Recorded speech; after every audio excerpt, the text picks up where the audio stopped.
Officiellement ouverte le 29 août 2022 au Gabon, la Semaine africaine du climat a vu le chef de l'État, son Excellence Ali Bongo Ondimba, réaffirmer la position du Gabon dans la lutte contre le réchauffement climatique.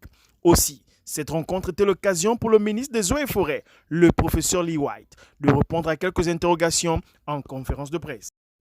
Si on n'arrive pas à freiner les émissions des pays du G1, si on n'arrive pas à mitiger les changements climatiques, nous allons en Afrique vers des centaines, pas de milliers, mais des centaines de millions de réfugiés climatiques. Les changements climatiques vont déstabiliser la moitié des pays en Afrique. Donc, c'est une menace à la stabilité de notre continent. Si on n'arrive pas à trouver une solution,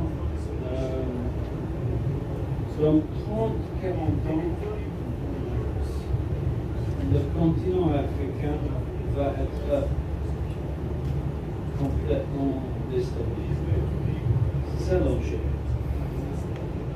Et c'est pour ça qu'on doit être solidaire et c'est pour ça qu'on doit proposer des solutions. Si on attend que les pays développés trouvent des solutions pour nous, je pense qu'on peut attendre longtemps. Venus des quatre coins du monde en général et d'Afrique en particulier, les panélistes devront plancher sur la mise en œuvre commune des actions régionales dans la lutte contre le changement climatique. La mobilisation est très forte. Toute la société civile et le système des Nations Unies, aux côtés des autorités des différents pays présents aujourd'hui, se sont mobilisés pour demander simplement une seule chose, la justice climatique. Là, vous savez, notre combat, un de nos combats, c'est la préservation du climat, la préservation de la paix. Et je pense que dans un pays comme le nôtre, un monde comme celui dans lequel nous vivons, il ne peut pas avoir de paix si notre climat est menacé. Donc nous ne pouvons qu'accompagner des actions de recherche, d'amélioration du climat pour que, ensemble, nous puissions vivre dans un monde meilleur où il y a moins de pollution. La première impression, c'est qu'on ne doit pas s'arrêter à ces grandes messes qui mobilisent des milliers et des milliers de participants. Ce qu'on recherche dans ce type de réunion, ce sont des solutions capables de venir à bout des problématiques qui sont posées, c'est-à-dire les changements climatiques. Je me suis rendu compte qu'on a invité les jeunes sur la table de négociation et de réflexion. C'était très intéressant parce qu'on avait un panel des artistes qui viennent du Congo, de la Pologne, ici, qui font des choses. Donc c'est assez intéressant parce qu'autrefois, on pensait pour les jeunes, mais sans les jeunes, c'est très compliqué. Mais aujourd'hui, avec le PNUD, qui a essayé de faire mettre une porte d'artistes qui pensent et qui est consommateur, je pense qu'il y a un réel changement qui arrive autour de ce combat sur le climat. En fait, tout ce que j'ai sur moi, c'est ce que je consomme.